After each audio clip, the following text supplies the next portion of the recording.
Dua nama yang pernah ditakuti di dunia, tapi dihancurkan oleh kebenaran. Mereka adalah Abu Lahab dan Abu Jahal. Keduanya bukan hanya penentang dakwah, tapi simbol kesombongan yang dilaknat langsung oleh langit. Sebelum kita melanjutkan ceritanya, mari kita bersalawat terlebih dahulu untuk junjungan kita Nabi Muhammad sallallahu alaihi wasallam agar menambah kecintaan kita kepada beliau dan insya-Allah kelak kita mendapat syafaat beliau di yaumul qiyamah. Amin ya rabbal alamin. Allahumma sholli ala sayyidina Muhammad wa ala alihi sayyidina Muhammad.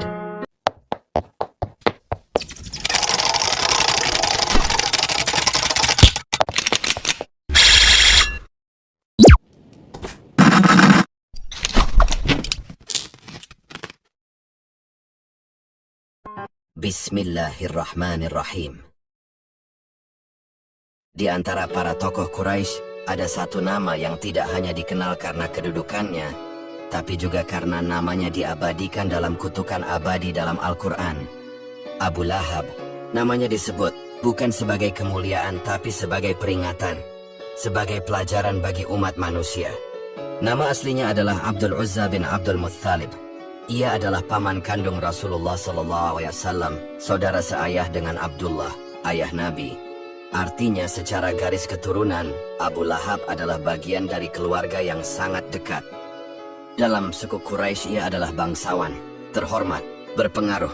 Ia dikenal kaya raya dan memiliki usaha dagang yang besar di Makkah. Julukan Abu Lahab, Bapak Api Menyala, diberikan karena wajahnya yang bersinar kemerah-merahan, seakan menyala. Namun dalam sejarah Islam, julukan itu justru menjadi simbol dari api neraka yang akan membakarnya kelak. Abu Lahab tumbuh dalam lingkungan yang menjunjung tinggi kehormatan suku, kekayaan dan status sosial. Ia sombong angkuh dan keras kepala. Sebelum kerasulan Nabi, dua anak Abu Lahab, Utbah dan Utaibah, telah dijodohkan dengan dua putri Nabi Muhammad SAW, yakni Ruqayyah dan Ummu Kultsum. Ketika Muhammad bin Abdullah mulai tumbuh dewasa, Abu Lahab tidak melihatnya sebagai ancaman. Bahkan, pada awalnya ia tidak terlalu peduli hingga Nabi diangkat menjadi Rasul. Namun saat Nabi mengumumkan risalahnya, Abu Lahab memerintahkan kedua anaknya untuk menceraikan putri-putri Nabi Muhammad. Sebuah keputusan penuh kebencian dan simbol penolakan total terhadap ajaran Islam. Sebelum Muhammad diangkat menjadi Rasul, Abu Lahab adalah salah satu orang yang sangat gembira menyambut kelahiran keponakannya itu. Di rumah Abdul Muttalib, kabar kelahiran Muhammad menyebar seperti cahaya yang menyusup ke hati-hati orang Quraisy. Ketika budaknya yang bernama Suwaibah membawa kabar bahwa Aminah telah melahirkan seorang anak lelaki, Abu Lahab tersenyum lebar dan berkata dengan bangga, "Ini anak saudaraku, bebaskan kau wahai Suwaibah karena kabar ini." Ia memerdekakan Suwaibah dari perbudakan sebagai bentuk syukur dan kegembiraan. Abu Lahab waktu itu belum menunjukkan permusuhan. Ia masih terpandang sebagai salah satu bangsawan Quraisy yang disegani.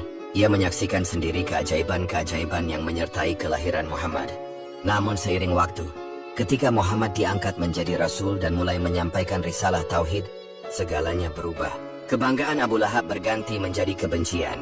Kegembiraan berganti dengan permusuhan. Dan kasih sayangnya terkubur oleh kesombongan dan hawa nafsu. Namun riwayat itu tetap abadi, bahwa dahulu ia pernah bersuka cita atas kelahiran manusia paling mulia, namun kelak menjadi musuhnya di jalan dakwah. Sementara Abu Jahal, yang nama aslinya Amr bin Hisham, adalah salah satu tokoh Quraisy yang paling terkenal karena permusuhannya terhadap Nabi Muhammad SAW dan Islam. Ia berasal dari Bani Makhzum, salah satu kabilah bangsawan di Makkah, dan dikenal sebagai tokoh yang cerdas, tegas, dan ditakuti. Namun kesombongan dan keangkuhannya membutakan hatinya dari menerima kebenaran. Karakteristik Abu Jahal ialah pemimpin kafir Quraisy yang keras kepala. Ia dijuluki oleh kaum muslimin sebagai Abu Jahal, bapak kebodohan, karena penolakannya yang keras terhadap Islam, meski sebenarnya ia tahu bahwa kebenaran ada pada dakwah Nabi. Ia termasuk orang yang paling aktif menghalangi dakwah Rasulullah, termasuk menyiksa para pengikut awal Islam seperti Bilal bin Rabah dan Sumayyah. Di kalangan Quraisy, Abu Jahal dikenal sebagai pemimpin politik dan orator ulung. Ucapannya didengar dan dihormati, dan ia memiliki pengaruh besar di pasar dan majelis Makkah. Ia termasuk tokoh yang memimpin berbagai strategi untuk menjatuhkan Rasulullah, termasuk boikot terhadap Bani Hashim.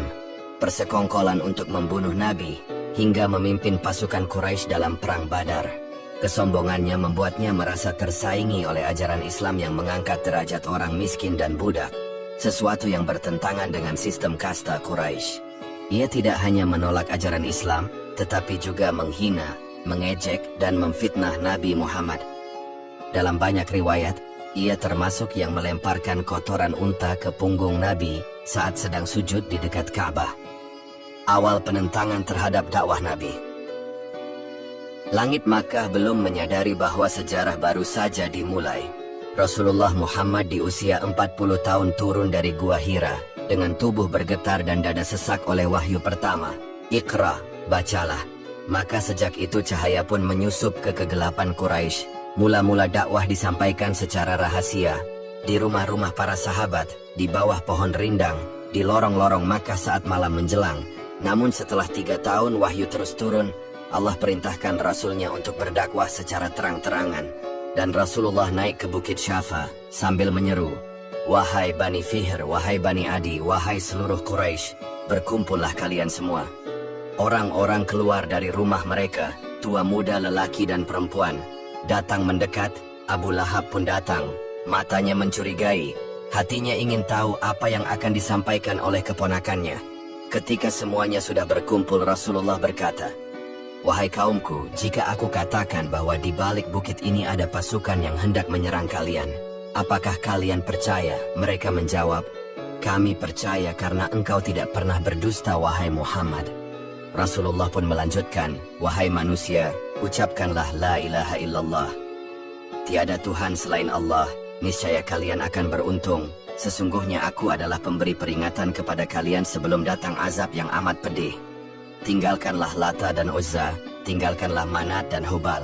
Mereka tidak mendengar, mereka tidak melihat, mereka tidak memberi rezeki, dan mereka tidak akan menyelamatkan kalian dari api neraka." Di dalam kerumunan seseorang berkata keras dan sinis, "Tabban laka ya Muhammad, Ali hadza jamatana." "Celakalah engkau, wahai Muhammad, hanya untuk ini engkau kumpulkan kami?" Suara itu datang dari Abu Lahab. Wajahnya memerah, matanya menatap tajam penuh kebencian. "Demi Allah, aku tidak membawa kerusakan. Aku datang untuk menyelamatkan kalian dari api neraka. Aku adalah pemberi peringatan, bukan pencari permusuhan." Lalu beliau berkata kepada orang banyak, "Kalian mengelilingi batu, kalian memohon kepada patung, padahal yang kalian sembah tidak pernah menciptakan langit dan bumi, tidak memberi hujan, tidak menumbuhkan tanaman, dan tidak menghidupkan yang mati. Sesungguhnya Allah adalah Tuhan kalian yang Esa, yang maha hidup, yang tidak beranak dan tidak diperanakkan, yang tidak ada satupun yang setara dengannya." Salah seorang pemuka Quraisy berteriak, "Wahai Muhammad, apakah engkau hendak menjadikan Tuhan-Tuhan kami menjadi satu Tuhan saja? Ini adalah sesuatu yang sungguh aneh." Nabi menatapnya dan berkata, "Sesungguhnya kebenaran itu datang, dan kebatilan itu akan lenyap, walaupun kalian membencinya." Orang-orang mulai gempar. Ada yang pergi, ada yang melempar debu, ada yang memaki.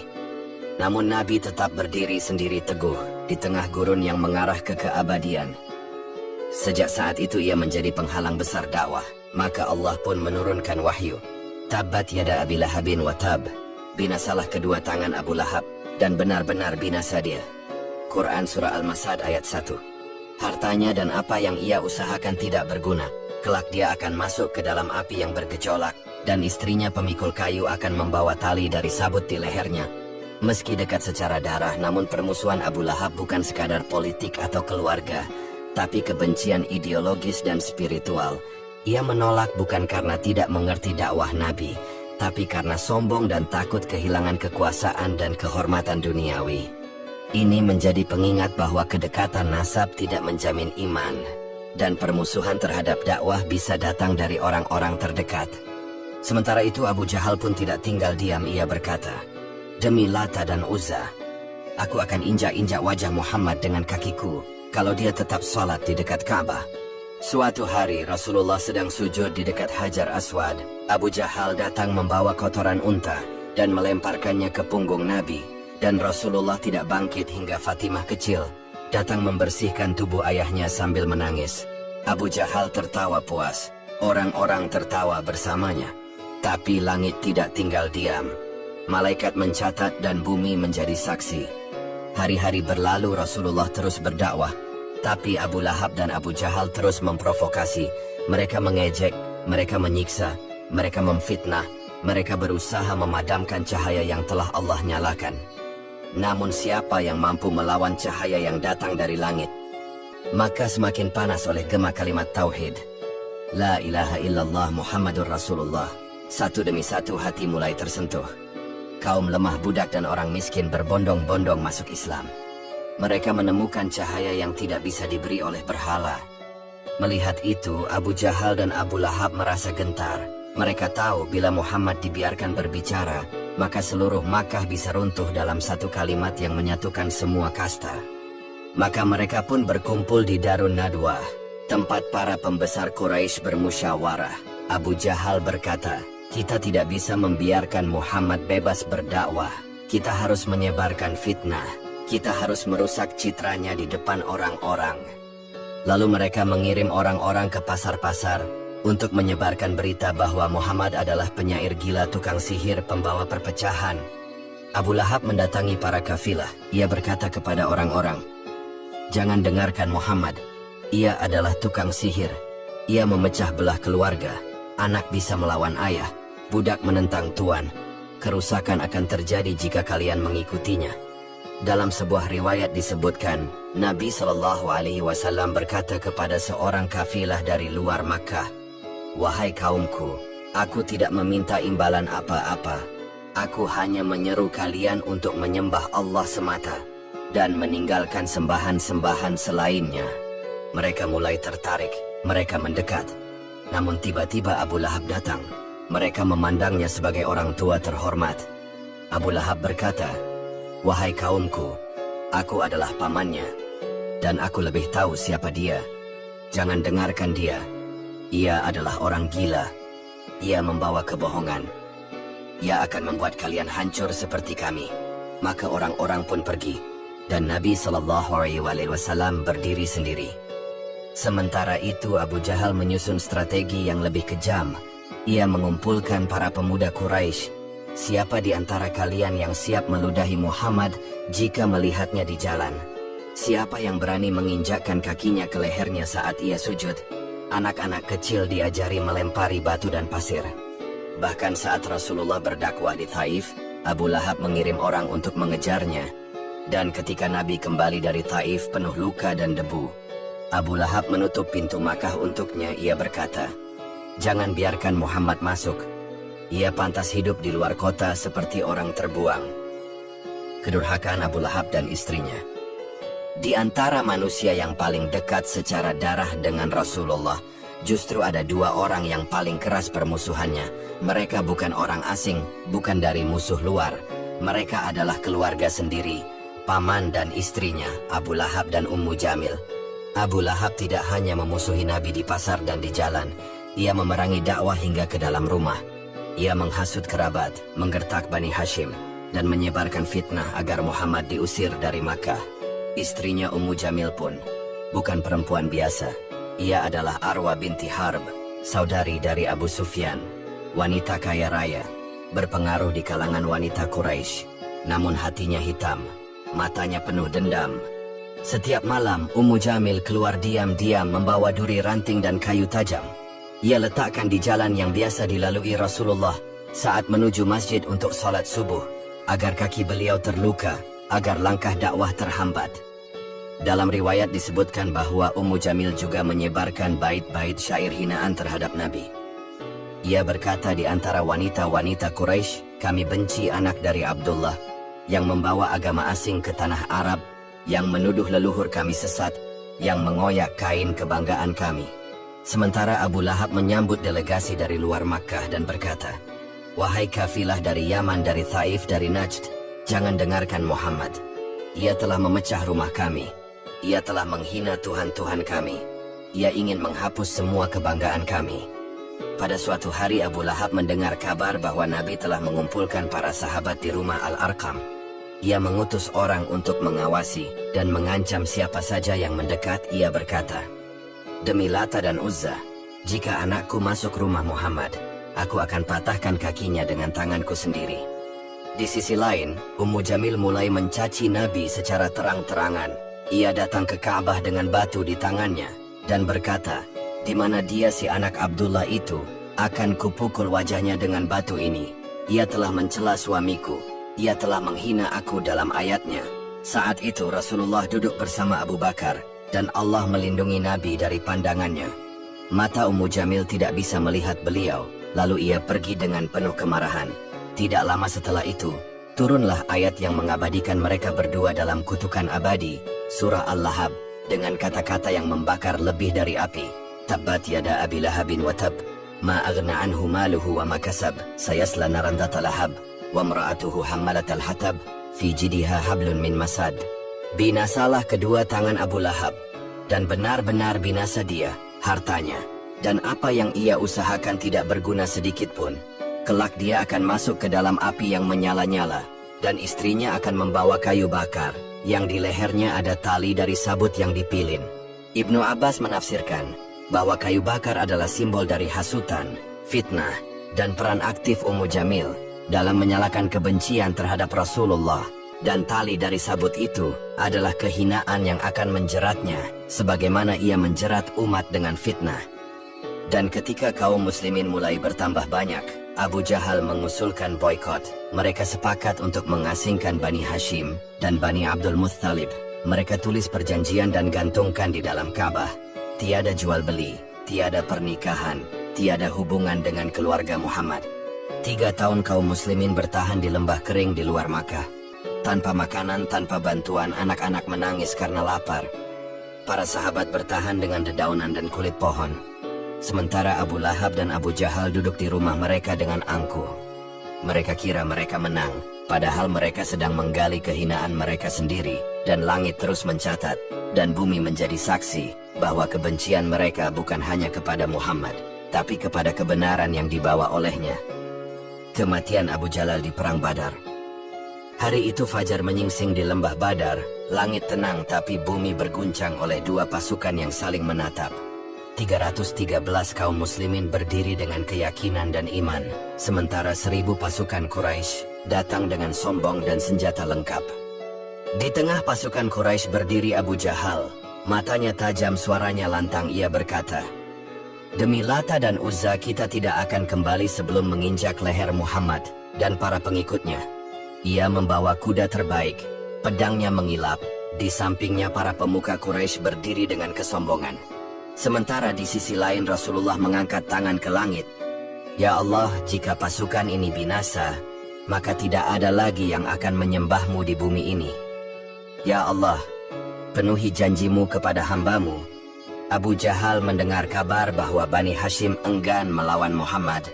Ia berkata, "Siapapun yang menarik diri dari medan ini akan aku bunuh sendiri." Perang pun dimulai. Satu demi satu pemimpin Quraisy tumbang. Utbah bin Rabi'ah, Syaibah, Walid ditebas oleh Hamzah, Ali dan Ubaidah.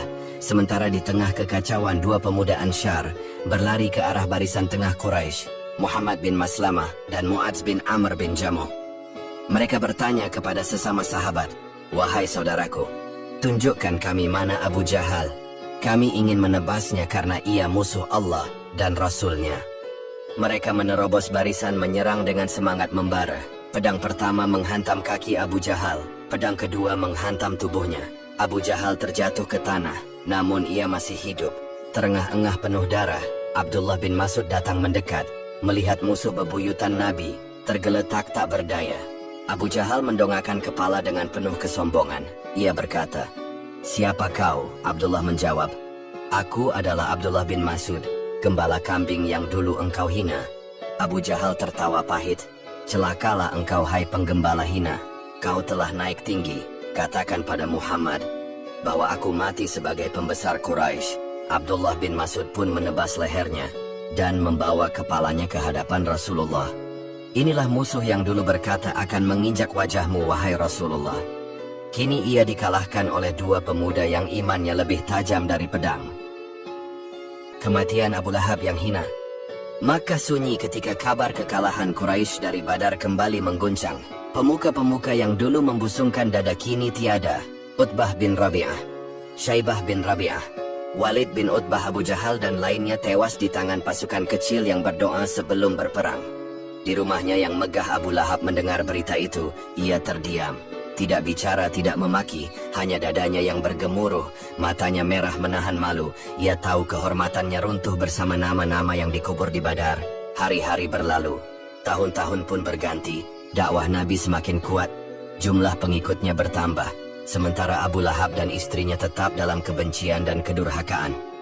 Namun kebesaran itu perlahan sirna, kesehatannya mulai menurun.